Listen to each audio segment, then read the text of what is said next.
దేవునికి స్తోత్రం. కూడి వచ్చిన మీ అందరికీ ప్రభు నామములో వందనములు తెలియజేస్తూ ఉన్నాము.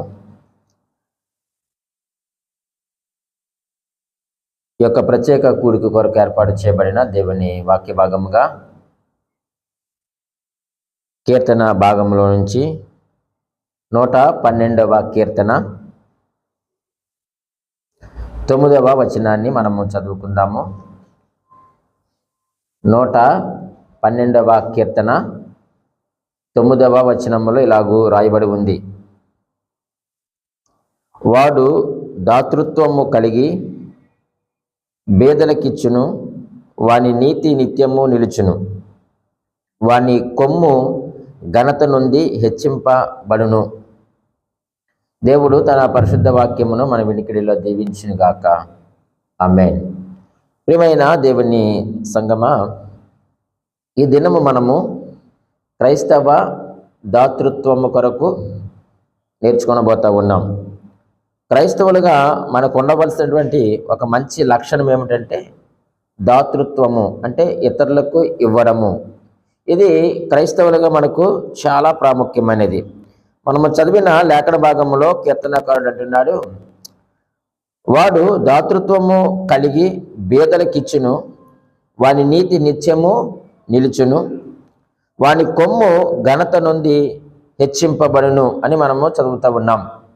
ఎవరైతే ఈ యొక్క దాతృత్వము కలిగి ఉంటారో వారు ఘనత నొందుతారు, వారు హెచ్చించబడతారు అని దేవుని వాక్యము తెలియచేస్తూ ఉంది.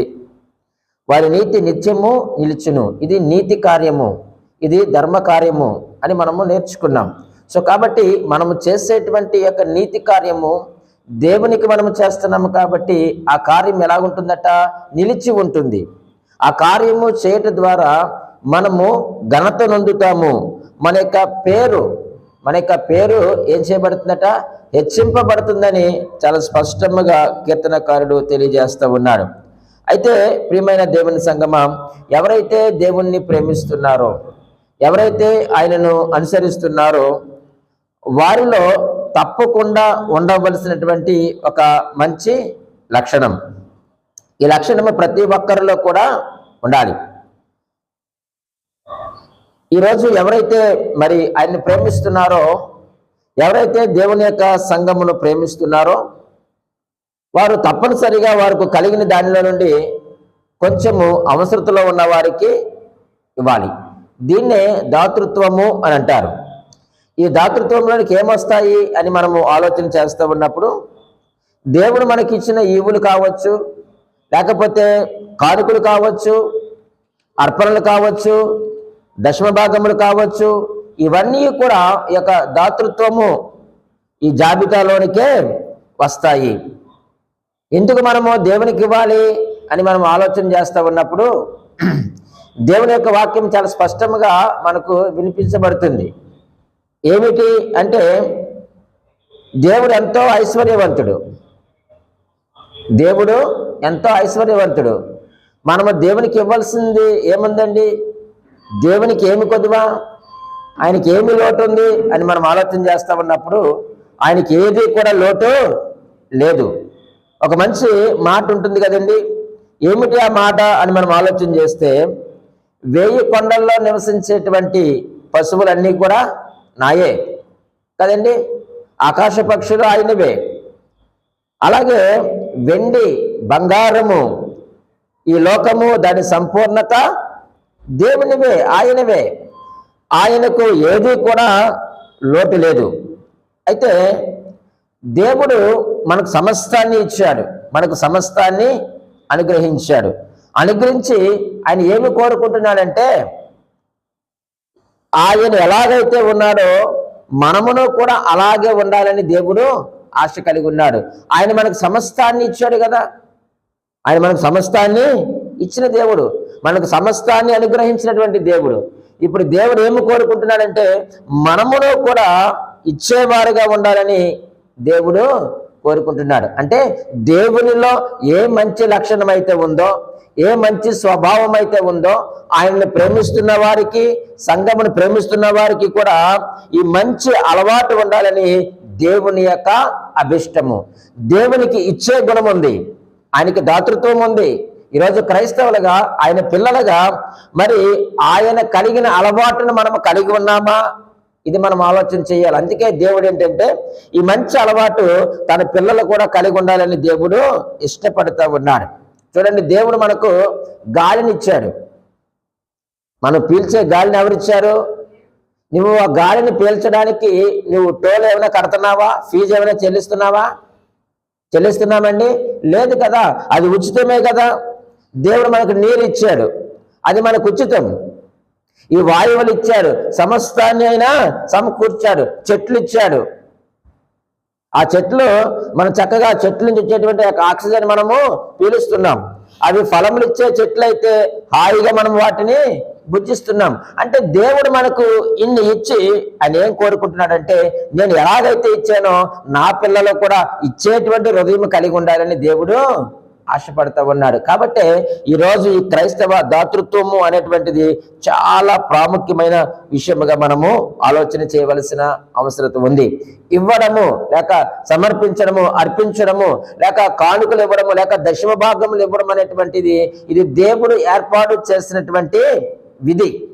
ఇది మనుషులు పెట్టింది కాదు, పాస్టర్ గారిని అడిగేది కాదు. ఇది దేవుడే పాత నిబంధనలో యేసుక్రీస్తు వారి లోకంలోనికి రాకముందే దశమ భాగమును నా మందిరంలోనికి తీసుకొని రండి అని మలాకీ గ్రంథము 3వ అధ్యాయము 10వ వచనంలో ఉండగా మనము ఆ వాక్యాలను ఎన్నో మార్లు మనం చదువుతూ ఉన్నాం. పాత నిబంధన గ్రంథంలో ఒక మంచి సందర్భాన్ని మీ ముందు ఉంచుతాను. ఈ యొక్క దశమ భాగం ఇవ్వడం అనేటువంటిది ఇది ధర్మశాస్త్రంతో కూడినది, ఆజ్ఞతో కూడినది. తప్పనిసరిగా నువ్వు దేవుని మందిరానికి వస్తా ఉన్నప్పుడు నీవు ఒట్టి చేతులతో నువ్వు దేవుని మందిరానికి రాకూడదు. దేవుని మందిరంలో సమర్పించడానికి, దేవునికి అర్పించడానికి నీకు కలిగిన దారిలో నుంచి నీవు కానుకలను తీసుకొని రావాల్సిన అవసరం ఉంది. ఇది ఆజ్ఞతో కూడినటువంటి మాటని నేను మీకు ప్రేమపూర్వకంగా తెలియజేస్తున్నాను. మీరు చదివితే లేవియ కాండము 27వ అధ్యాయము 30వ వచనములో మాట రాయబడి ఉంటుంది. సంఖ్యాకాండము 18వ అధ్యాయము 21వ వచనములు ఈ మాటలు రాయబడి ఉంటాయి. ఇంకా చాలా చోట్ల ఉన్నాయి. ఇవి ఎందుకు ఈ మాటలను జ్ఞాపకం చేస్తానంటే, దశమ భాగం అనేటువంటిది ఇది ధర్మశాస్త్రంతో కూడినది. తూచా తప్పకుండా మీరు పాటించాలి. దేవుని ప్రేమిస్తున్న వారైతే, సంఘమును ప్రేమిస్తున్న వారైతే తప్పనిసరిగా మనం ఏం చేయాలి చెప్పండి? ఈ యొక్క దశమ భాగమును ప్రభు సన్నిధికి మనము తీసుకొని రావాల్సిన వారిగా ఉన్నాం. మనము పాత నిబంధన గ్రంథంలో చూస్తే దేవుని స్నేహితుడు అని పేరు పొందినటువంటి ఒక వ్యక్తి ఉన్నారు. ఎవరండి ఆయన? అబ్రహాం గారు. ఆయన దేవునికి దశమ భాగం ఇచ్చాడు. ఇక్కడ మీకు ఒక మాట జ్ఞాపకం చేస్తాను. ఎప్పుడు కూడా దశమ భాగం అనేటువంటిది దేవుడు మనకి ఇచ్చాడు కాబట్టి మనం ఇవ్వాలి. అంతేగాని మనం ఇస్తే దేవుడు ఏదో మనకి ఇస్తారని ఎప్పుడు కూడా దశమ భాగాన్ని ఇవ్వకూడదు. అది దేవుని హృదయమునకు వ్యతిరేకమైనటువంటి తలంపది. దేవుడు నీకు ఇచ్చాడు కాబట్టి నువ్వు ఇవ్వు, నీకు ఇచ్చిన దాంట్లో నుంచి నువ్వు ఇవ్వు. నేను ఇస్తే దేవునికి దేవుడేదో నాకు ఇస్తాడని ఆశించి ఎప్పుడు కూడా దేవుని సన్నిధికి తీసుకొని రావడానికి వీలు లేదు. దశమ భాగం అనేటువంటిది దేవునిది. అది దేవునికి ఇచ్చి మనం ఏదో ఇచ్చేసినట్లుగా గొప్ప చెప్పుకుంటాం, అంతే కదండి. ఒకవేళ నాకు ఇక్కడ చూడండి 18వ వచనంలో మనం చదువుతున్నాం. ఆ విషయాలన్నీ మనందరికీ కూడా తెలుసు. 18వ వచనంలో, మరియు షాలేము రాజు అయిన మెల్కీసెదెకు రొట్టెను ద్రాక్షారసమును తీసుకొని వచ్చెను. అతడు సర్వోన్నతుడగు దేవునికి యాజకుడు. అప్పుడు అతడు అబ్రహామును ఆశీర్వదించి, ఆకాశమునకు భూమికిని సృష్టికర్తయును సర్వోన్నతుడైన దేవుని వలన అబ్రాహాము ఆశీర్వదింపబడిన గాక అనియు, నీ శత్రువులను నీ చేతికి అప్పగించిన సర్వోన్నతుడగు దేవుడు స్తుతింపబడిన గాక అనియు చెప్పెను. అప్పుడు అతడు అన్నిటిలో అతనికి 10వ వంతు ఇచ్చాను. ఈ మాటని, వచనాన్ని మనం విశ్లేషణ చేస్తా ఉన్నప్పుడు అబ్రహాం గారు యుద్ధం చేసి వచ్చారు. వచ్చిన తర్వాత చాలా అలసటలో ఉన్నాడు, చాలా ఆకలిగా ఉన్నాడు. అప్పుడు ఎవరు వచ్చారు అక్కడికి? షాలేము రాజు అయిన మెల్కీసెదెకు, యేసుక్రీస్తు వారు అక్కడికి వచ్చారు. వచ్చి ఏం చేశారంటే, మొదట రొట్టె ద్రాక్ష రసము. అంటే ఇప్పుడు అబ్రహాం గారికి ఏం అవసరం? మొదట అంటే ఆకలేస్తుంది. ఆయన శారీరకంగా అలసిపోయి ఉన్నాడు, ఆకలిగా ఉంది, దాహంగా ఉంది. ఇప్పుడు ఆయన ఆకలి తీర్చాలి.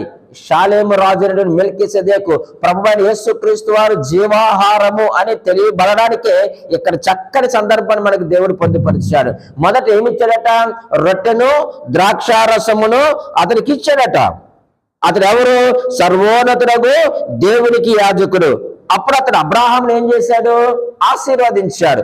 ఆశీర్వదించి మంచి మాటలు మాట్లాడుతాడండి. చూడండి, ఆకాశమునకు భూమికిని సృష్టికర్తయును సర్వోన్నతుడైన దేవుని వలన అబ్రాహాము ఆశీర్వదింపబడిన గాక అని మాట రాసి జ్ఞాపకం చేస్తూ దీవించి, చూడండి, నీ శత్రువులను నీ చేతికి అప్పగించిన సర్వోన్నతుడగు దేవుడు స్తుతింపబడిన గాక అనియు చెప్పాను.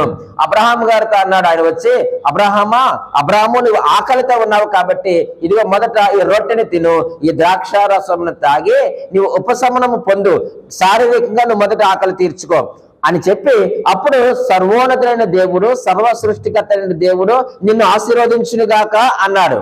యాజకుడు చేయవలసిన పని అదే. ఎప్పుడూ కూడా మొదట శారీరకమైనటువంటి ఆహారాన్ని అందించాలి. ఇక్కడ సేవకుడిగా నా పని ఏమిటంటే, మీకు కావలసినటువంటి ఈ వాక్య ఆహారం అందించడమే నా పని. మీ పక్షమని నుండి ప్రార్థించడమే నా పని. మిమ్మల్ని ఆశీర్వదించేది ఎవరు? సర్వ సృష్టికర్త అయినటువంటి దేవుడు. ఆయనకు ఆహారం పెట్టి ఆయన ఆశీర్వదించి, అబ్రాహాము నేను నీతో ఒక విషయం చెప్పాలి, నీవు యుద్ధంలో గెలిచావు కదా, అది నీ శక్తి చేత కాదు, నీ బలము చేత కాదు, నీ జ్ఞానము చేత కాదు, నువ్వు తీసుకొని వెళ్ళినటువంటి ఆ 318 మంది కాదు. ఎవరు నీకు విజయాన్ని ఇచ్చారు? నీ శత్రువులను నీ చేతికి అప్పగించిన సర్వోన్నతుడగు దేవుడు అన్నాడు. ఈ విజయం నీకు ఇచ్చింది దేవుడు, ఈ సంతోషాన్ని ఇచ్చింది నీ దేవుడు, నీ తమ్ముడిని తిరిగి ఇచ్చింది నీ దేవుడు అని చెప్పినప్పుడు అబ్రహాం గారు ఏం చేశారు చెప్పండి? అబ్రహాం ఏం చేశాడప్పుడు? అప్పుడు అతడు అన్నిటిలో ఇతనికి 10వ వంతు ఇచ్చెను అనేటువంటి మాట మనం చూస్తూ ఉన్నాం. అప్పుడు 10వ భాగాన్ని, 10వ భాగాన్ని అబ్రహాము దేవునికి ఇచ్చాడు. మొదట దేవుడు ఇచ్చిన తర్వాత అబ్రహాం గారు ఏం చేశారు చెప్పండి? 10వ భాగాన్ని ఇచ్చారు. కానీ ఈరోజు మనము 10వ భాగం ఎలాగిస్తున్నామంటే, మనం ఇస్తే దేవుడు మనకి ఇస్తారని. అలా ఎప్పుడూ కూడా ఇవ్వద్దు. దేవునికి అన్ని ఇచ్చేశాడు. అబ్రహాం గారికి అన్ని దేవుడు ఇచ్చేశాడు, అవన్నీ పొందుకున్నాడు. ఎప్పుడైతే ఇవి సర్వోన్నతమైనటువంటి దేవుని ద్వారా అనుగ్రహించబడ్డాయి అని ఎరిగినప్పుడు, నాకు ఇంత దేవుడు ఇచ్చాడు కాబట్టి నాకు కలిగిన దాంట్లో నేను దేవునికి ఇవ్వాలి అనుకున్న అబ్రహాం గారు ఏం చేశారు చెప్పండి? అక్కడ 10వ వంతుని 10వ భాగముని కూడా మనం చూస్తూ ఉన్నాం. అంటే పాత నిబంధనల గ్రంథములో అది చాలా స్పష్టంగా రాయబడి ఉంది. అలాగే కొత్త నిబంధన గ్రంథంలో కూడా మనం చూస్తే దేవుని యొక్క మందిరంలోనికి దేవునికి ఇవ్వాలని అనేక సందర్భాల్లో మనము పరిశుద్ధ వాక్యం ద్వారా మనము చూస్తూ ఉంటున్నాం. అలాగే ఈ రోజు మనము క్రైస్తవులుగా దేవుని ప్రేమిస్తున్న వారిగా, సంఘాన్ని ప్రేమిస్తున్న వారిగా ఆ యొక్క దాతృత్వము కూడా మనలో కనిపించాలి. నీవు ఎప్పుడైతే ఆ యొక్క దాతృత్వము కలిగి ఉంటావో అక్కడ ఖచ్చితంగా అభివృద్ధి ఉంటుంది. మనం చదివిన 112:9 వచనాన్ని మీరు ఇంటికి వెళ్ళి ధ్యానం చేయండి. ఆ యొక్క ఔదార్యము కలిగి ఉన్నప్పుడు, దాతృత్వము కలిగి ఉన్నప్పుడు ఖచ్చితంగా నీ కుటుంబంలో, నీ యొక్క వ్యక్తిగత జీవితంలో, నీ సంఘములో ఏమి కనిపిస్తుంది అంటే అభివృద్ధి కనిపిస్తుంది. సరే, అయితే దాతృత్వం యొక్క పద్ధతులు ఎలా ఇవ్వాలి అని మనం ఆలోచన చేస్తే క్లుప్తంగా కొన్ని విషయాలు మీ ముందు ఉంచుతాను ప్రియమైన దేవుని సంఘం. మొదటిగా మనం ఆలోచన చేస్తే దాతృత్వం యొక్క పద్ధతులు ఎలాగంటే, మొట్టమొదటిది వర్ధిల్లిన కొలది ఇవ్వాలి. నువ్వు వర్ధిల్లిన కొలది ఇవ్వాలి. కొరింథీయులకు రాసిన మొదటి పత్రికలో 16వ అధ్యాయంలో చదువుతా ఉన్నాను చూడండి. 2వ వచనములో ఇలాగూ రాయబడి ఉంది. కొరింథీయులకు రాసిన మొదటి పత్రిక 16వ అధ్యాయము 2వ వచనములో, నేను వచ్చినప్పుడు చందా పోగు చేయకుండా ప్రతి ఆదివారమున మీలో ప్రతి వాడును తాను వర్ధిల్లిన కొలది తన యొద్ద కొంత సొమ్ము నిలవ చేయవలెను. చాలా మంచి మాట. ఆ మాట మీరు అండర్లైన్ చేసుకోండి. తాను వర్ధిల్లిన కొలది, దేవుడు నిన్ను వర్ధిల్ల చేసిన కొలది. ప్రభు యొద్దకు వచ్చిన ప్రతి విశ్వాసుల్లో అభివృద్ధి తప్పకుండా కనిపించాలి, ఉంటుంది కూడా. ప్రభు దగ్గరికి ఎవరైతే వస్తున్నారో వారందరిలో కూడా అభివృద్ధి తప్పనిసరిగా కనిపిస్తుంది. కాబట్టి వారు వర్ధిల్లిన కొలది, వారి యొక్క అభివృద్ధి కొలది వారు ఏం చేయాలట? వారు దాతృత్వము కలిగి ఉండాలి. వారి యొక్క దాతృత్వము విస్తరించాలి అని దేవుని యొక్క వాక్యమే తెలియజేస్తా ఉన్నాడు. ప్రియమైన దేవుని సంగమా, యేసుక్రీస్తుని నమ్మిన తొలి దినాల్లో ఏ ప్రేమ అయితే ఉందో, ఏ దాతృత్వం అయితే ఉందో, మనకు చివరికంటూ కూడా ఆ ప్రేమను, ఆ యొక్క దాతృత్వం మనం ఏం చేయాలి చెప్పండి, కొనసాగించాలి. ప్రారంభంలో యేసుక్రీస్తు నమ్మిన దినాల్లో, లేక మనకు ఉద్యోగం వచ్చిన దినాల్లో చాలా అద్భుతంగా మనం దాతృత్వాన్ని మనం ఏం చేస్తామంటే కనపరుస్తాం. రాను రాను రాను రాను రాను రాను దాన్ని ఏం చేస్తామంటే మనము ఏం చేస్తాం చెప్పండి, ఏం చేస్తాం, దాన్ని తగ్గించేస్తాం, కోతలు విధిస్తాం. కానీ దేవుని వాక్యం ఏమి సెలవిస్తా ఉన్నాడు, వర్ధిల్లిన కొలది. అంటే కొరింథీయులకు రాసిన 2వ పత్రిక 8వ అధ్యాయము 2వ వచనం, ఎలాగనగా వారు బహు శ్రమల వలన పరీక్షింపబడగా అత్యధికముగా సంతోషించిరి, మరియు వారు నిరుపేదలైనను వారి దాతృత్వము బహుగా విస్తరించెను. చూడండి, వారి యొక్క బహుశ్రమల్లో ఉన్నారు, వారు శ్రమ పడతా ఉన్నారు, వారు పరీక్షింపబడతా ఉన్నారు. కానీ ఆ పరీక్షల్లో, ఆ శ్రమల్లో కూడా వారు ఎలా ఉన్నారట, అత్యధికముగా వారు సంతోషించారట. మరియు వారు నిరుపేదలైనను, వారు ఎవరండి, నిరుపేదలైనను. కానీ మాకేమీ లేదని మేము పేదవాళ్ళమండి, ఇవ్వడానికి మేము వెనకాడుతున్నామని అనుకుంటారు. ఆ ఆలోచన నీలో రాకూడదు. ఎందుకంటే నువ్వు మనుషులకి ఇవ్వడం లేదు. ఈ ఆలోచన ఎప్పుడంటే మేము మనుషులకి ఏదో ఇచ్చేస్తున్నాము, లేకపోతే మందిరంలో తీసుకొచ్చి వేసేస్తున్నాము, లేకపోతే సేవకుడికి ఇచ్చేస్తున్నాము అని అనుకుంటున్నారు. కానీ మనం ఇస్తున్నది దేవుడి కన్నా సంగతిని వారు మర్చిపోతున్నారు. ఇక్కడ అదే మాటను తెలియజేస్తున్నాడు, వారు నిరుపేదలైనను వారి దాతృత్వము బహుగా విస్తరించనని మాటను మనం చూస్తూ ఉన్నాం. అంటే వర్ధిల్ల కొలది నువ్వేం చేయాలట, నీవు దాతృత్వము కలిగి ఉండాలి. నువ్వు ఎలా అయితే వర్ధిల్లుతున్నావో దాని ప్రకారముగా నువ్వు దేవుని మందిరంలోనికి నీవు అర్పణలు తీసుకొని రావాల్సిన వారిగా ఉన్నాం. రెండవదిగా మనం ఆలోచన చేస్తే ప్రియమైన వాళ్ళారా, మనము సామర్థ్యము కంటే ఎక్కువగా ఇవ్వాలట. నీకు కలిగిన సామర్థ్యము, కానీ ఈరోజు మన సామర్థ్యానికి తక్కువగానే మనం ఇస్తాం. కానీ దేవుని దగ్గర నుంచి అయితే ప్రభువా నీ సామర్థ్యము కంటే ఎక్కువ అని అడుగుతాం. మనం ఎంత ఉంటే అంత ఇచ్చే ప్రభువా అని అడుగుతాం. మనం నీకు అసాధ్యమైనది లేదు ప్రభువా అంటాం, నీకు అడ్డు లేదు ప్రభువా ఇచ్చే అంటాం. కానీ దేవుడు మనకి ఇచ్చిన తర్వాత మన సామర్థ్యం కంటే ఎందుకు మనం ఇవ్వలేకపోతున్నాం దేవునికి? ఎందుకు కుదించేస్తున్నాం? మనం ఎందుకు కటింగ్లు పెడ? దేవుడు నీకు ఇచ్చిన దాంట్లో నువ్వు ఇవ్వడం నువ్వు నేర్చుకో, ఇవ్వడం నువ్వు నేర్చుకో. ఈ విధానం ఎవరిలో ఉంటుందో చెప్పమంటారా? ఎవరైతే దేవునిలో పరిణితి చెందుంటారో వారిలో యొక్క విధానం కనిపిస్తుంది. సామర్థ్యము కంటే ఎక్కువ ఇచ్చుట అనేటువంటిది పరిణితి చెందిన విశ్వాసంలో ఉంటుంది. మరి నువ్వు పరిణితి చెందిన విశ్వాసమేనా? ఏమో, ఒకవేళ పరిణితి చెందితే దేవునికి స్తోత్రం, చక్కగా నీకు కలిగిన సామర్థ్యము కంటే నీవు ఎక్కువ ఇస్తావు. ఈ యొక్క ప్రేమించి ఇచ్చే దాతల్లో 3 రకాలంటే మనుషులు. ప్రేమించి ఇచ్చే దాతలు, ఈ దాతృత్వంలో 3 రకాలంట. మొదటిది కలిగిన దానికంటే తక్కువ ఇచ్చుట. కలిగిన దానికంటే తక్కువ ఇచ్చుట. ఏమో ఎవరున్నారో నాకు తెలియదు, కానీ దేవుని వాక్యం తెలియజేస్తుంది. దేవుడు నీకు ఇచ్చే దానికంటే నువ్వు తక్కువ ఇస్తున్నామేమో, ఒకసారి నువ్వు పరీక్షించుకో. ఈరోజు దేవుడు నీతో మాట్లాడుతున్నాడు. రెండవదిగా కలిగిన దానిలో ఇచ్చుట. నీకు ఎంతైతే దేవుడు ఇచ్చారో అందులో వివరం. ఇది చాలా మంచి పద్ధతి. మూడవదిగా మనం ఆలోచన చేస్తే సామర్థ్యం కంటే ఎక్కువ ఇచ్చుట. ఇప్పుడు మనం అదే మాట్లాడుతూ ఉన్నాం.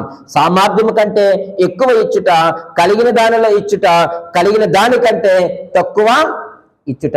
ఈ 3 తరగతుల్లో నువ్వే తరగతి? నీకున్న దాంట్లో తగ్గించిస్తున్నావా? నీకు కలిగిన దాంట్లోనే ఇస్తున్నావా? నీకు కలిగిన దానికంటే ఆ సామర్థ్యం కంటే నువ్వు ఎక్కువ ఇస్తున్నావా? దేవునికి స్తోత్రం. అది మంచి కార్యము. దేవుడు హర్షిస్తాడు, నేను గణపరుస్తాడు, నీ కొమ్ము ఎత్తుతాడు, నీవు మంచి సాక్ష్యము కలిగి ఉంటావని దేవుని వాక్యమే తెలియజేస్తున్నాడు. కాబట్టి మనము మన యొక్క దాతృత్వ పద్ధతులు ఏంటంటే, మొదటిది వర్ధిల్లిన కొలది ఇవ్వాలి, రెండవదిగా సామర్థ్యం కంటే ఇవ్వాలి, మూడవది కలిమి కొలదిగా మనము ఇవ్వాలి. అంటే నీకు కలిగిన దాంట్లో నుంచి, ప్రభు మనకు అనుగ్రహించిన దానిలో నుంచి దావీదు గారి వలె, దావీదు గారికి కలిగిన దాంట్లో దేవుని కొరకు సమస్తాన్ని సమకూర్చాడు దావీదు గారు. అంతేగాని మనము నిశ్చయించుకుంటాం ఇంత ఇవ్వాలని, ఇస్తాం, ఇచ్చిన తర్వాత మనం ఏం చేస్తామంటే సనుగుతూ ఉంటాం. ఇంత ఇవ్వాలని మనం ఏం చేస్తాం చెప్పండి? నిశ్చయించుకుంటాం. అయ్యో ప్రభు నాకు ఇచ్చారు కాబట్టి నేను ఇది ఇస్తాను అనుకుంటాం. కానీ ఇచ్చేటప్పుడు కూడా దాన్ని చాలా భారభరితంగా ఇస్తూ ఉంటాం, సనుక్కుంటూ ఇస్తూ ఉంటాం. కాబట్టి ఎప్పుడు కూడా నీ స్థితికి మించి నువ్వు ఇవ్వద్దు. నువ్వు ఇవ్వగలిగితే నిస్వార్థముగా దేవునికి నువ్వు ఇవ్వు. అంతేగాని ఇచ్చిన తర్వాత నువ్వేం చేయొద్దు, సదగొద్దు, నిట్టూర్పులను విడిచిపెట్టొద్దు. ఎందుకంటే అది చాలా భయంకరమైనది. దేవుడేమో సంతోషించడం అలా చేయడం ద్వారా నువ్వు బాధపడుతూ, నువ్వు నిట్టూర్పులు ఇడుస్తూ, నువ్వు సరుక్కుంటూ దేవునికి ఇస్తే ఏంటి నీకు ప్రతిఫలం? అందుకే కలిమి కొలది మీరు ఇవ్వండి అన్నాడు. 4వదిగా మనం ఆలోచన చేస్తే నిండు మనస్సుతో మీరు ఇవ్వండి. ఎలా ఇవ్వాలి? నిండు మనస్సుతో. మనకు తెలుసు అపోస్తుల కార్యములో ఒక జంట ఉంటుంది, అననీయ సప్పీరాలు. వాళ్ళు ఏం చేశారు చెప్పండి? నిండు మనసుతో ఇచ్చారా? వారు చక్కగా వారు పొలాన్ని అమ్ముకున్నారు, చాలా మంచి రేటు వచ్చింది. కానీ వారు నిండు మనస్సుతో దాన్ని ప్రభు దగ్గరకు తీసుకొని రాలేదు. కొంచెం దాచుకున్నారు. కొంచెం దాచుకోవడం వల్ల వారి యొక్క నిండు మనస్సును వారు ఏం చేశారు చెప్పండి? కోల్పోయారు. ప్రభువులకు, దేవునికి, సేవకునికి మీరు ఏదైతే ఇవ్వాలని నిశ్చయించుకున్నారో దాన్ని మీ స్వప్రయోజనాల కొరకు మీరు వాడుకోవద్దు. ఇది దేవునిదంటే ఇది మందిరంలోనికి ఇవ్వాలనుకున్నప్పుడు మందిరానికి తండి, ఇది సేవకునికి ఇవ్వాలనుకున్నప్పుడు సేవకునికి ఇవ్వండి. అంతేగాని దాన్ని మీరు స్వప్రయోజనాల కొరకు మీరు వాడుకోవద్దు. అననీయ సప్పీరులు అలాగే చేశారు. ఎందుకంటే ఆనాడు అపోస్తులందరూ కూడా, విశ్వాసులందరూ కూడా తమకు కలిగిన సమస్తాన్ని అమ్మి అపోస్తుల పాదాల దగ్గర పెడుతున్న సందర్భం అది. మనం ఎరుగుతూ పరిచర్య విస్తరించినటువంటి సందర్భం అది. అటువంటి సందర్భంలో అననీయ సప్పీరాలు ఏం చేశారంటే కొంచెం వారు ఏం చేశారు చెప్పండి? దాచుకున్నారు. వారు నిండు మనసుతో వారు దేవునికి ఇవ్వలేకపోయారు. నువ్వే ఉద్దేశంతో ఆ ధనాన్ని నిల్వ ఉంచావో ఆ ఉద్దేశమునికి నీవు ఖర్చు పెట్టు. ఆ దేవుని పనికే ఖర్చు పెట్టు. ఆ దేవుని సేవకునికే నువ్వు ఖర్చు పెట్టు, కానీ నీ స్వప్రయోజనాల కొరకు నువ్వు ఖర్చు పెట్టద్దు. లూకా సువార్త 6వ అధ్యాయము 38వ వచనంలో ఒక మంచి మాట ఉంటుంది. లూకా సువార్త 6వ అధ్యాయం 38వ వచనంలో, క్షమించుడి అప్పుడు మీరు క్షమింపబడుదురు, ఇయ్యుడి అప్పుడు మీకు ఇయ్యబడును, అణిచి కుదించి దిగజారునట్లు నిండు కొలతను మనుషులు మీ ఒడిలో కొలుతురు. మీరు ఏ కొలతతో కొలుతురో ఆ కొలతతోనే మీకు మరలా కొలవబడునని చెప్పాను. ఒకవేళ దేవుని నీకు ఇచ్చింది నువ్వు నిండు మనసుతో ఇవ్వకపోతే, దేవుని కొరకు నువ్వు ప్రత్యేకించి దేవుని కొరకు వాడకపోతే దాన్ని ఎలా వాడించాలో దేవునికి తెలుసు. అందుకే నేను యథార్థంగా మాటను జ్ఞాపకం చేస్తాను. ఎప్పుడు కూడా నేను 2 విషయాలను చాలా జాగ్రత్తగా ఒళ్ళు దగ్గర పెట్టుకుని ఉంటాను. ఒక మాటలో చెప్పాలంటే కుటుంబ ప్రార్థన ఎప్పుడు మేము మిస్ అవ్వము. 2వది దశమ భాగము విషయంలో కూడా ఎప్పుడు కూడా మేము మిస్ అవ్వం. చాలా జాగ్రత్తగా ఉంటాను, చాలా భయపడతాను. ఈరోజు ఈ స్థాయిలోనికి రావడానికి ఆ 2 మెట్లు. మీరు ఏదంటే అనుకోండి, కానీ కుటుంబ ప్రార్థన వల్లనే ఈరోజు మా కుటుంబం ఎలాగుంది, దేవుడు మాకు ఇచ్చిన దాంట్లో, మాకు కలిగిన దాంట్లో నిండు మనసుతో మేము దేవునికి ఇచ్చాము కాబట్టి దేవుడు మమ్మల్ని ఈరోజు ఇలాగ ఆశీర్వదించాడు. అంత దాచేంత ధనం మాకు లేదు, కానీ లేని స్థితిలో కూడా మేము లేము. చక్కని సమృద్ధిని దేవుడు మాకు ఇచ్చాడు, ఏ లోటు లేదు, మంచి ఆరోగ్యం ఇచ్చాడు, చక్క బిడ్డలు చదువుకుంటున్నాడు, అన్ని సమృద్ధిగా ఆహారాన్ని ఇచ్చారు, వస్త్రాలు ఇచ్చారు, ఏ కొద్దిగా నాకు లేదు. దానికి కారణం 2. 1 కుటుంబ ప్రార్థన, 2 దేవునికి ఇవ్వాల్సిన దేవునికి ఇవ్వడం. అసలు ఎప్పుడు ఎక్కడ కూడా ₹1 కూడా మేము ఇంకా దేవుడి కృపను బట్టి ₹1 అందులో ఉండడానికి ఇష్టపడతాం, కానీ తగ్గించడానికి మేము ఎప్పుడు కూడా ఇష్టపడినాను. ఎప్పుడు కూడా ఖచ్చితంగా ఎంతైతే అంత అలాగే దశమ భాగం తీస్తాం. ఎందుకు నేను మాట చెప్తున్నా, గొప్ప కాదు ప్రియమైన దేవుని సంగమా, ఇది గొప్ప కాదు, పేరు వస్తుందని కాదు, కానీ ఈరోజు నేను ఆశీర్వదించబడ్డాము, నా కుటుంబము క్షేమముగా ఉంది, ఆరోగ్యముగా ఉన్నామంటే దేవుని కృప. చిన్న చిన్న సమస్యలు వస్తే రావని నన్ను, అవన్నీ కూడా రావాలి. వచ్చినప్పుడు మన ప్రభువులు ఇంకా స్థిరంగా ఉంటాం. కాబట్టి మనము ఎలా ఇవ్వాలట? అణిచి కుదించి దిగజారినట్లు ఇవ్వాలా? అలా ఇవ్వవద్దు. నిండు మనసుతో మన ప్రభువుకి ఇద్దాం. ఆయనకి ఇవ్వడానికి అసాధ్యమైనది ఏది కూడా లేదు. సమస్తము ఆయన చేతి క్రిందే ఉంది. కాబట్టి నీకేది అవసరమో అప్పుడు నువ్వు అడుగు, ఆయన ఖచ్చితంగా నీకేం చేస్తాడట? ఇస్తాడు. అయితే ఎవరికి ఎక్కడ ఎంత ఇవ్వాలి? నిజమే పాస్టర్ గారు, మీరు ఇవ్వాలని చెప్తున్నారు కదా, ఎవరికి ఎక్కడ ఎంత ఇవ్వాలి? ఎందుకు ఈ మాట జ్ఞాపకం చేస్తున్నానంటే, ఈరోజు నువ్వు దేవునికి ఇవ్వాల్సినటువంటి దశమ భాగాన్ని నువ్వేం చేస్తున్నావు అంటే ముక్కలు చేస్తున్నావు, పంచుతున్నావు. దేవుని యొక్క దశమ భాగాన్ని పంచేస్తున్నావు. నువ్వు పంచకూడదు అలాగా. ఎవరికి ఎక్కడ ఎంత ఇవ్వాలి అంటే, మనం ఏ స్థానిక సంఘానికి వెళుతున్నామో ఆ స్థానిక సంఘానికి ఎక్కువ ఇవ్వాలట. నువ్వే స్థానిక సంఘానికి వెళుతున్నావో, ఏ సంఘములో అయితే నువ్వు వాక్య పరిచర్యను పొందుకుంటున్నావో, ఏ సేవకుని ద్వారా అయితే నువ్వు దేవుని మాటలు వింటున్నావో, ఏ సంఘం అయితే, ఏ సేవకుడైతే, ఏ పెద్దలైతే, ఏ పరిచారికులైతే, ఏ సహవాసం అయితే నువ్వు కలిగి ఉన్నావో ఆ సహవాసములకు నువ్వు ఎక్కువ ఇవ్వాలట. మెజారిటీగా దశమ భాగం అక్కడ నువ్వు ఇవ్వాలి. ఎందుకంటే ప్రభు తర్వాత మనకు అత్యంత ప్రియమైనది ఏదంటే జీవము కలిగిన దేవుని సంఘమే. ఆ సంఘంలో నువ్వు ఇచ్చేది అక్కడ ఉన్న పేదల కొరకు ఉపయోగించబడుతుంది, మందిర పరినిమిత్తము ఉపయోగించబడుతుంది, నీ వాక్య బోధన చేస్తున్న నీ సేవకుల కొరకు అది ఉపయోగించబడుతుంది. ఈ సత్యాన్ని గమనించాలి. నువ్వు స్థానిక సంఘంలో ఎక్కువగా నువ్వు ఇవ్వాలట. ఎందుకంటే నీ కొరకు ప్రార్థించేది స్థానిక సంఘమే. నీకు బాగోలేనప్పుడు నేను పరామర్శించేది, నీ చావులో, నీ బాధలో, నీ ఇబ్బందుల్లో, నీ పుట్టినరోజుల్లో, నీ పెళ్లిల్లో, నీ యొక్క సుఖ దుఃఖాలు అన్నిట్లో పాలు పంపులు పొందుకునేది చెప్పండి, నీ స్థానిక సంఘమే. చాలా మంది టీవీ ప్రసంగికులకి 10,000 పంపిస్తారు, కానీ స్థానిక సంఘానికి 1000 రూపాయలు ఇవ్వడానికి కొట్టుమిట్లు ఆడిపోతూ ఉంటారు. మరి అదేం బుద్ధో? టీవీ ప్రసంగికులకు 10,000 పంపిస్తారు, కానీ స్థానిక సంఘంలో ఉన్నటువంటి అవసరతలు తీర్చడానికి 1,000 రూపాయలు మనం పంపించడానికి నలిగిపోతాం, కొట్టుమిట్లాడిపోతూ ఉంటాం. మరి పాస్టర్ గారు తినేస్తారోనో, లేకపోతే పెద్దలు తినేస్తారోనో. అరే నాకు ఆ మాత్రం భయం ఉన్నదండి దేవుని సొమ్మని. ఇది దేవుని మందిరంలో దేవుని ధననిధిలో భయం మాకు ఉండదండి. కానీ ఈరోజు అదేటో కానీ దూరపు కొండలో నునుపంట, అక్కడ ఎవరో ఏదో చెప్తే అక్కడికి మనం 10,000 పంపించడానికి మనం పూనుకుంటున్నాం, కానీ స్థానిక సంఘంలో ఇవ్వడానికి మనము ముందుకు రావడం లేదు. మీరు అనొచ్చు ఒక స్థానిక సంఘానికి అంటే కాదు, మీరు బయట వారికి కూడా ఇవ్వాలి. ఎప్పుడంటే మెజార్టీ నువ్వు స్థానిక సంఘంలో ఇవ్వాలి. ఆ తర్వాత ఎవరైతే సువార్తను ప్రకటిస్తా ఉన్నారో సువార్తీకరణకు ఉపయోగపడేటువంటి స్థలాల్లో నువ్వు ఇవ్వాలట. స్వచ్ఛంద సంస్థలకు ఇవ్వచ్చు. స్వచ్ఛంద సంస్థలకు అంటే ఆ విధవరాండ్రులను, వృద్ధులను, అనాథ పిల్లలను చూస్తున్నటువంటి స్వచ్ఛంద సంస్థలకు నువ్వేంటి ఇవ్వాలి.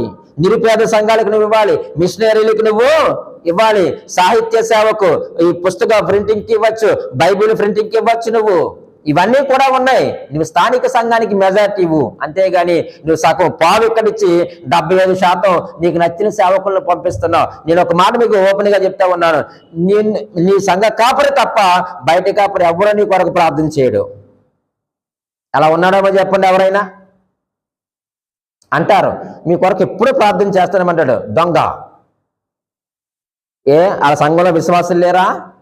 వాళ్ళ కొరకు ప్రార్థన చేయడా? వాళ్ళ కొరకు ప్రార్థన చేస్తేనే టైం సరిపోదు. ఇంకా నీ కొరకు నా కొరకు ఎక్కడ ప్రార్థన చేస్తాడు? ప్రార్థన చేయలేడు. ఒకవేళ అత్యవసరం అయితే తప్ప కానీ రెగ్యులర్గా నీ కొరకు నీ సంఘ కాపరి, నీ సంఘము తప్ప బయట కాపరి ఎవ్వడు కూడా ప్రార్థన చేయడు. ఎందుకంటే వారికి కూడా చాలా పని ఉంది. వారి సంఘం కొరకు కూడా వారు ప్రార్థన చేయవలసిన వారుగా ఉన్నాం. కాబట్టి ప్రియమైన దేవుని సంఘమా, దేవుడు మనకి ఇచ్చిన దాంట్లో ప్రథమంగా స్థానిక సంఘానికి మనము ఇవ్వవలసిన వారిగా ఉన్నాం. తర్వాత ఆ యొక్క మిషనరీలకు కానీ, సువార్తీకరణ చేసేవారికి కానీ, స్వచ్ఛంద సంస్థలు కానీ మనం ఏం చేయాలట?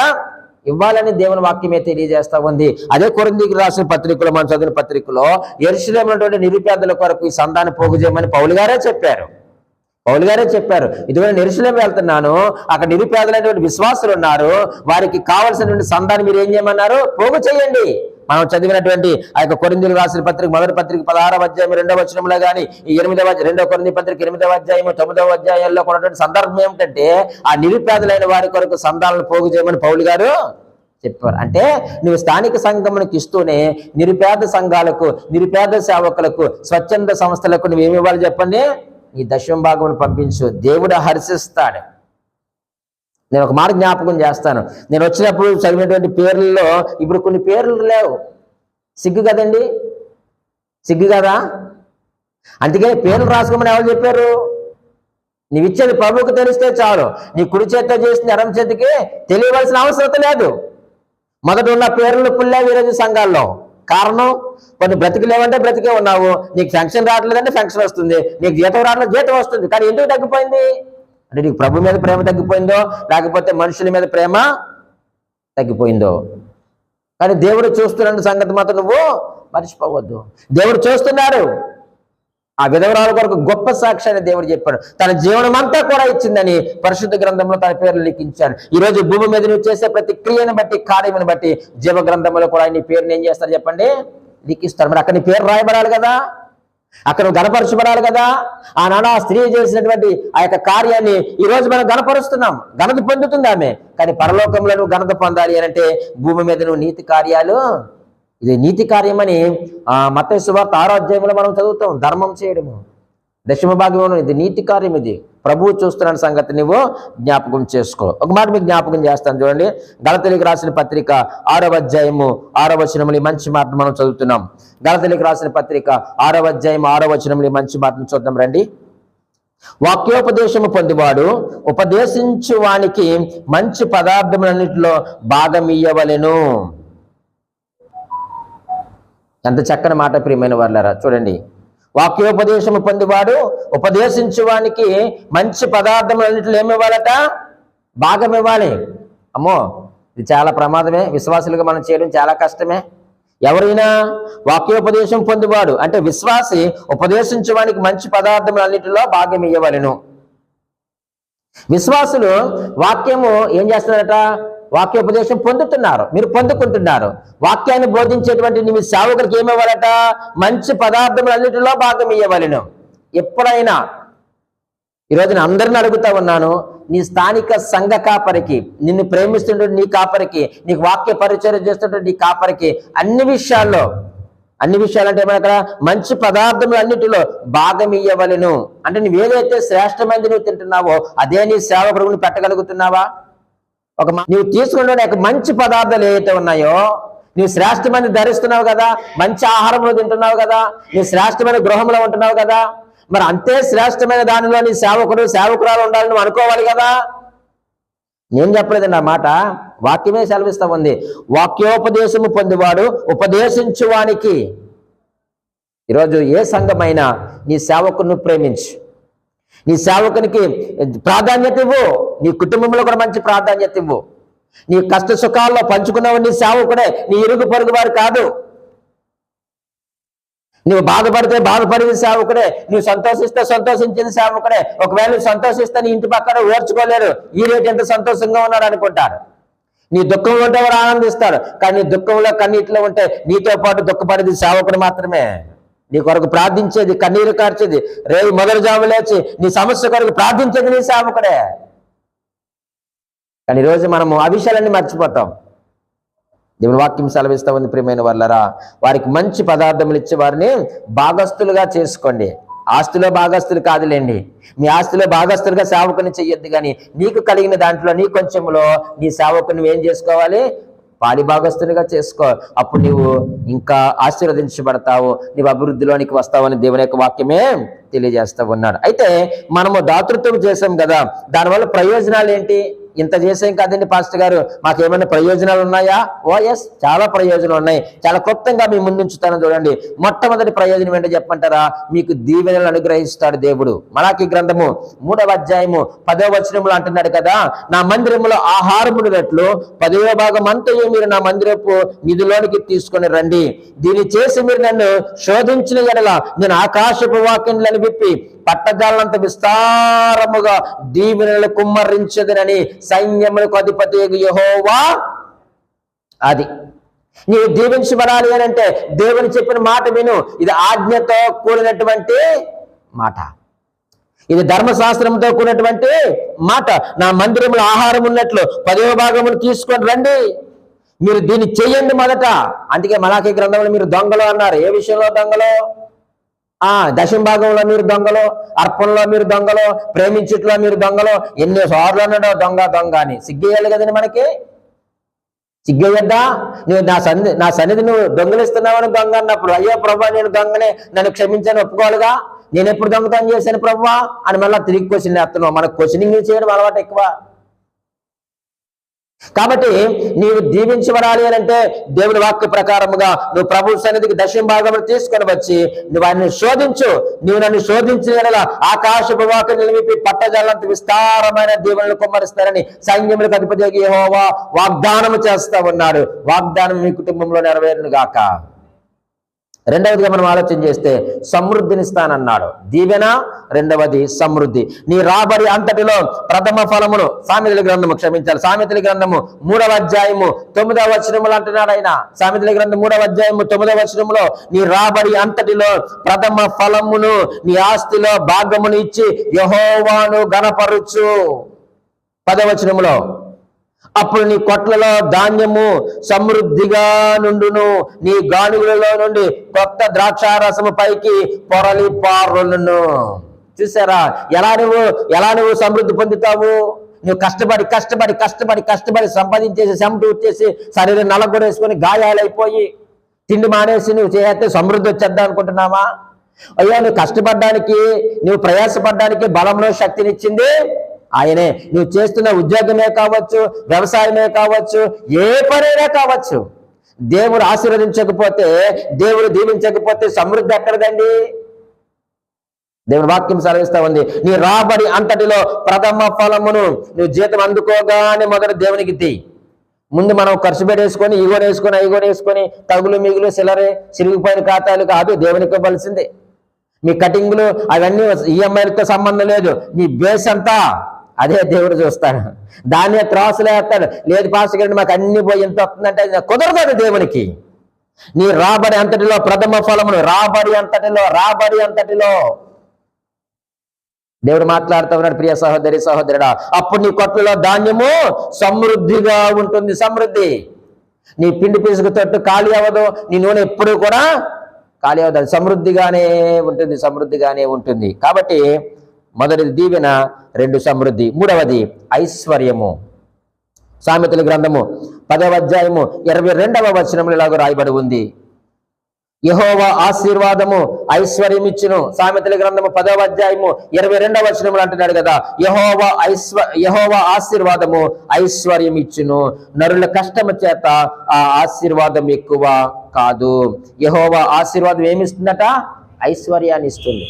ఈరోజు నువ్వు ఐశ్వర్యవంతుడిగా నువ్వు ఉండాలంటే, ఆధ్యాత్మికంగా నువ్వు ధనవంతుడిగా ఉండాలి అంటే ప్రభు సన్నిధిలోనికి తీసుకొని రా. ప్రభు చెప్పినట్లుగా నువ్వు చేయి.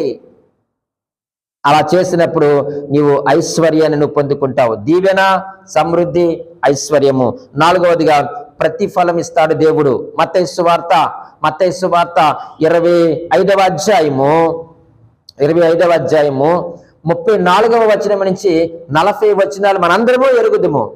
మత్తయి సువార్త 25వ అధ్యాయము 34వ వచనం నుంచి 40వ వచనముల వరకు మనం చదివితే, అప్పుడు రాజు తన కుడివైపున ఉన్న వారిని చూచి, నా తండ్రి చేత ఆశీర్వదింపబడిన వారులారా రండి, లోకము పుట్టినది మొదలుకొని మీ కొరకు సిద్ధపరచబడిన రాజ్యమును స్వతంత్రించుకోండి అని మాట చూస్తున్నాం. అప్పుడు ఏంటి ప్రభు, మాకు రాజ్యాన్ని ఎలాగిస్తున్నాం? ఎందుకు మేము పరలోకానికి వచ్చేస్తాం? మేము ఏం చేశామంటే ఆ కింద వచ్చిన అంటాడు, నేను ఆకలిగా ఉన్నప్పుడు మీరు ఆహారం పెట్టారు, నాకు వస్త్రాలు లేకుండా నేను వస్తే నాకు వస్త్రాన్ని ఇచ్చారు, దాహంకు అడిగితే మీరు దాహం ఇచ్చారంటే అప్పుడు అంటున్నా, అయ్యా మేము ఇవన్నీ ఎప్పుడు ఇచ్చాం ప్రభు? నువ్వు ఎప్పుడు వచ్చావు? మా వీధిలోకి ఎప్పుడు వచ్చావు? నువ్వు ఎప్పుడు రాలేదే? ఏదో మన మధ్యలో ఎవరో ఒక బట్టలు లేకుండా ఒక వ్యక్తి వచ్చాడు, అన్నమే ఎట్టమని ఒక ఆవిడ ఎవరో వచ్చింది, నువ్వు రాలేదే అంటే ఆయన ఎలా వస్తాడు? సూటి బూట వేసుకొని సింహాసనం మీద వస్తాడు ఆయన. అప్పుడు ఆయన ఈ పేదలకు, ఈ నిరుపేదలకు మీరు చేశారు కాబట్టి మీరు నాకు చేసినట్లే. ఆ మధ్యాహ్నం వేళ మీరు భోజనం చేస్తున్నప్పుడు ఒక ఆమె వచ్చింది కదా అన్నం పెట్టమని, ఆవిడకి మీరు చేశారు కదా, మీరు నాకు చేసినట్టే. ఒక ఆయన బట్టలు లేక చల్ల పడుకుంటే దుప్పటి ఇచ్చేవే క్రిస్మస్ మాసంలో, ఆయనకి చేస్తే నువ్వు నాకు చేసినట్లే. అనాథ ఆశ్రమానికి వెళ్ళి పిల్లలకి ఆహారం లేకపోతే క్రిస్మస్ పూట ఒక పూట భోజనం పెట్టావు కదా, వారికి చేస్తే నాకు చేసినట్లే. ఇవన్నీ మీరు నాకు చేశారయ్యా, మీకు తెలియదు, మీరు తెలియకుండానే చేశారు. అవునా ప్రవ్వా, మీకు మంచి ప్రతిఫలం ఇస్తున్నాను. ఏంటో చెప్పమంటారా? మీరెవరో నా తండ్రి వలన ఆశీర్వదింపబడిన వారు. యేసుక్రీస్తు వారు చెప్తున్న మాట. నువ్వెవరి వల్ల ఆశీర్వాదం పొందగొడుతున్నావు చెప్పు? మనుషుల వల్ల? నీ ఉద్యోగంలో నీ హోదాను బట్టా, నీ జ్ఞానమును బట్టా, నీ ధనమును బట్టా? వద్దు, అది అశాశ్వతమైనది. ఆయన అంటున్నాడు, నా తండ్రి చేత ఆశీర్వదింపబడిన వారులారా రండి, లోకము పుట్టినది మొదలుకొని మీ కొరకు సిద్ధపరిచిన ఆ రాజ్యమును మీరు ఏం చేయాలా? స్వతంత్రించుకోండి అంటున్నాడు. నీవు దేవుని యొక్క రాజ్యమును స్వతంత్రించుకోవాలి అని అంటే ఖచ్చితంగా దేవుని యొక్క సన్నిధిలో నీ రాబడి అంతటిలో ప్రథమ ఫలమును తీసుకొని రావాలి. 4 విషయాలు చెప్పాను. 5వది కాపుదల, 6వది ఆనందము, 7వది నీ కీర్తి వ్యాపిస్తుంది. ఏంటి? కాపుదల, ఆనందము, నీ కీర్తి వ్యాపించడం. ఇవన్నీ కూడా ఎప్పుడు జరుగుతాయి అంటే నీవు దాతృత్వం కలిగి ఉన్నప్పుడు, నువ్వు ప్రభు సన్నిధికి నువ్వు ఆయన చెప్పినట్లుగా ఆ యొక్క నీ రాబడి అంతటిలో ప్రథమ ఫలమును తీసుకొని వచ్చినప్పుడు దేవుడు నిన్ను ఆశీర్వదిస్తాడు. ప్రియ దేవుని సంఘం, ఒకే ఒక మాట, సంవత్సరాంతంలో మనం ఉన్నాము. ఈ వారం పోతే డిసెంబర్ మాసం కూడా వచ్చేస్తుంది. ఆ 20-30 రోజులు, 31 రోజు గడిచిపోతే మరొక సంవత్సరంలోనికి వెళ్ళిపోతాము. ఈ సంవత్సరం జనవరి మొదలుకొని ఈ డిసెంబర్ 31 వరకు నీ రాబడి అంతటిలో నీ ప్రథమ ఫలం ఇచ్చి దేవుణ్ణి నువ్వు గణపరిచావా? దేవుణ్ణి నువ్వు మహిమపరిచావా? ఏమో అది మీరు నాకు నేనుగా పరిశీలన చేసుకోవాలి. ఇస్తే దేవునికి స్తోత్రం. ఇచ్చారా, మంచి ప్రతిఫలాన్ని పొందుకుంటాం. ఇచ్చామా, ఐశ్వర్యాన్ని పొందుకుంటాం. ఇచ్చామా, సమృద్ధి కలిగి ఉంటుంది. ఇచ్చామా, దీవెనలు. ఇచ్చామా, కాపుదల. ఇచ్చామా, ఆనందం. ఇచ్చామా, నీ కీర్తి వ్యాపిస్తుంది. ఒకవేళ ఇవ్వకపోతే అననీయ సప్పేరాల వలె మనం ఉండవలసి వస్తుందేమో. నేను ఆ మాట అన్నాను, ఉండాలని అన్నాను. ఒకవేళ ఉండవలసి వస్తుందేమో. దయచేసి దేవునికి భయపడదాం. అబ్రహాము గారి వలె తనకు కలిగిన దాంట్లో సమస్తాన్ని ఇచ్చి దేవుని గణపరిచాడు. ఈరోజు నీవు నేను కూడా అలాగిచ్చి దేవుణ్ణి గణపరుచుదాం. దేవుని మాటలు దీవించి ఆశీర్వదించును గాక. ఆమేన్.